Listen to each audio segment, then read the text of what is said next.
जे काय तुमचं प्लॅन तयार केलेले आहे, ज्या लोकांनी तुमचं सकाळपासून संध्याकाळपर्यंत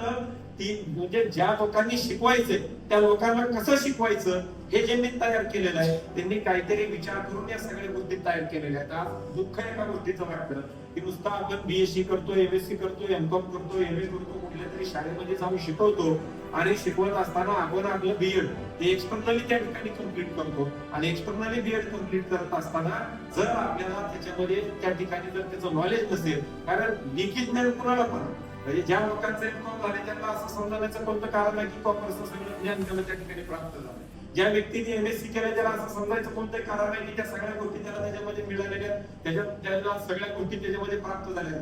तुमचं शिक्षण जे आहे ते विद्यार्थ्यांना शिकवायचं आहे आणि ज्या वेळेसला तुम्हाला विद्यार्थ्यांना शिकवायचं ते कसं शिकवायचं, त्यांच्या मानसिकतेला कसं डील करायचं. आज ज्या पद्धतीनं कोरोनाच्या नंतर